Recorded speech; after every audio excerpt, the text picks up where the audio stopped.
एवढी मोठी गर्दी, ही यात्रा आहे कुठली आणि डायरेक्ट ऊसतोडणी यंत्रच विकायला यात्रेमध्ये, तर सांगतोय तुम्हाला. तर आजच्या ब्लॉगची सुरुवात होते ते आपल्या माऊलींच्या अभिषेकापासून. माऊलींचा अभिषेक झाला, सर्व झालं आणि महाशिवरात्रीचा उपास असल्या कारणानं आपल्याला दाखवायचा तो उपार देवाला. तर उपार दाखवला आणि फराळ करून घेतला.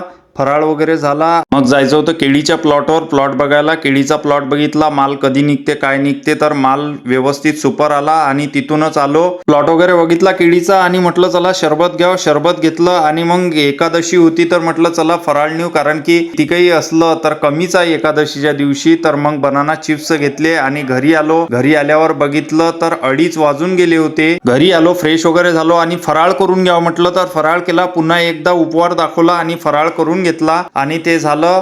फराळ वगैरे झाला आणि मग आलो, थोडा कालचा बिग बॉस बघायचा राहिला होता तर बिग बॉस बघून घेतला आणि ते झालं. 5 वाजले. मग यात्रेला निघालो आम्ही. तर यात्रा बघायची होती श्रीराजला. सर्वात पहिले म्हटलं आजची महाशिवरात्री आहे तर शिवजींच्या मंदिरामध्ये जाऊ, दर्शन घेऊ. तर दर्शनाला गेल्यानंतर बघितलं की खूप गर्दी होती, पण तरी म्हटलं दर्शन घेऊनच घेऊ. दर्शनाची लाईन बघितली तर लाईन खूप होती, पण तरी म्हटलं दर्शन घेऊनच घेऊ. तर लाईनीत थांबलो. लाईनीत थांबल्यानंतर अर्धा पाऊण तास लागला. दर्शन झालं आणि दर्शन घेतल्यानंतर तिथूनच जायचं होतं आपल्याला शिवपार्वतींच्या मंदिरामध्ये, कारण की हे मंदिर त्या मंदिरापासून खूप लांब आहे. तर आपल्याला तिकडे जायचं होतं. तिथलं दर्शन घेतलं आणि तिथून निघालो. बघा तिथून आलो, इकडे बघितलं तर खूप यात्रेमध्ये खूप गर्दी होती आणि मंदिरापासून जायला खूप लांब होतं. तर गाडी इकडेच उभी केली आपण गर्दी असल्या कारणानं आणि पैदल जायला निघालो. व प्रथम यात्रेमध्ये आल्या आल्या आपल्याला काय दिसलं, पहिले ऑफिस दिसलं आणि ऑफिसाच्या पुढे आलो. तर आल्यावर बघितलं की ऊस तोडणी यंत्र पण तिथे होतं आणि आधी यात्रेमध्ये का लहान मुलांचे खेळणी येत होते, आता तर बघा आता तर डायरेक्ट यात्रेमध्ये ऊस तोडणी यंत्र आणि ट्रॅक्टर पण. आणि ही यात्रा आहे कुठली नेमकी, तर ही यात्रा आहे शिवपार्वती मंदिर, अकलूज, तालुका माळशिरस, जिल्हा सोलापूर. आलोय बघा मग आणि मंदिरामध्ये आलो आतमध्ये. म्हटलं चला शिवपार्वतींचं दर्शन करून घ्यावं. दर्शन केलं आणि भेटू पुढच्या व्हिडिओमध्ये. नमस्कार. व्हिडिओ आवडला असेल तर लाईक करा, शेअर करा. धन्यवाद.